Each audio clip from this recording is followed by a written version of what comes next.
sommes venus pour les inspecter et voir d'abord leur état de santé et apporter les soins nécessaires s'il faut. Et voir aussi leur état de croissance et pour savoir quels sont les remèdes à apporter. Actuellement, comme vous voyez, je suis en train de les déparasiter pour tuer les vers internes. Nous avons la volaille, en un mot. Et dans la volaille, nous sommes en train de faire spécialement les Goliaths. Les porcs, ici, qui sont sur ce site. Parce qu'on a également plusieurs sites. Sur ce site, nous faisons seulement la volaille, les porcs et les clarias. Les clarias, ce sont les poissons que nous élevons dans des bassins. Oh, les animaux, vous savez, le pastorat ne nous permet pas vraiment de nous engager comme cela se doit. Je ne peux pas compter le nombre d'années que j'ai commencé cette affaire, mais des fois, la mission m'amène des fois à interrompre les activités ou à confier à d'autres personnes. Bon, quand je suis sur place, je viens aider les gens pour le développement de la ferme. Quand vous êtes éleveur, vous devez être ami des animaux. Vous ne devez pas rester éloigné pour dire bon, j'envoie de l'argent, entretenir, etc. Tout ça. Les animaux ont besoin de vous-même. Ils veulent vous voir. Et quand ils vous voient, vous les propriétaires, ils sont contents de vous voir. Et ils se développent vite. Ils ont besoin de voir aussi le propriétaire. Et vous voyez.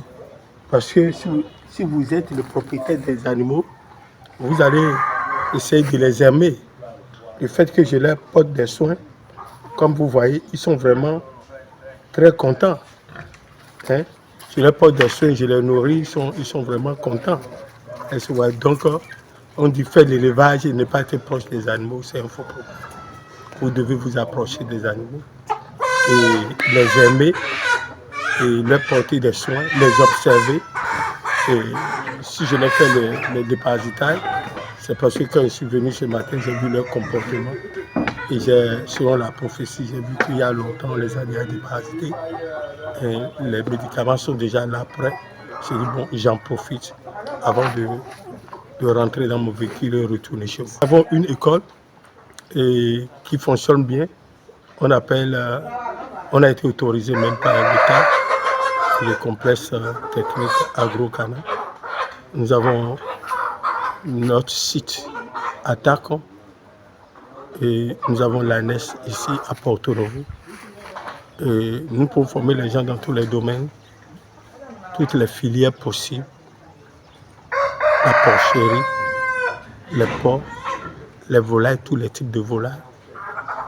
Ça dit tous les types de volailles, pondeuses, chèvres, goliaths, les cailles, les dindes, les canards, tout le domaine de volailles. Et en dehors de ça, la pisciculture, les lapins, les escargots, et les oracodes, c'est-à-dire, comme vous appelez, les agoutis. Vous voyez, quel que soit l'élevage, nous sommes là et puis vous serez les biens. Par rapport aux jeunes, il n'y a pas de conseil. C'est un conseil qu'on a toujours l'habitude de leur prodiguer. C'est quoi? Nous voulons que les jeunes soient mobilisés pour l'élevage parce que quel que soit ce qui arrive, demain on aura besoin de la nourriture. Demain là, tout le monde aura besoin de la nourriture. Quel type de nourriture? La nourriture saine. Les aliments sains. Si nous refusons de produire, nous allons manger du n'importe quoi. Et si nous mangeons du n'importe quoi, nous risquons de faire quoi? De précipiter notre mort. Nous, notre motivation, notre conseil, c'est de faire quoi? C'est d'appeler la jeunesse à se mobiliser. Ils peuvent se mettre en association. Nous sommes prêts à les former, même gratuitement. Les former gratuitement. On n'a pas besoin de l'argent. Parce que ce que nous voulons, c'est le développement de notre pays. Que tous les jeunes soient affairés à l'agriculture pour que les choses, pour que l'économie puisse avancer, qu'il y ait de la nourriture chez nous et que tous puissent bien avancer. Par rapport au pasteur, moi je dis que la plus grande activité et seule activité qu'un pasteur même peut faire, c'est quoi? C'est l'agro, c'est l'élevage et l'agriculture. Demandez-moi pourquoi je dis ça. Je le dis tout simplement parce que nous devons emboîter, imiter les pas de nos pères. Abraham, Isaac, Jacob, ce sont des éleveurs.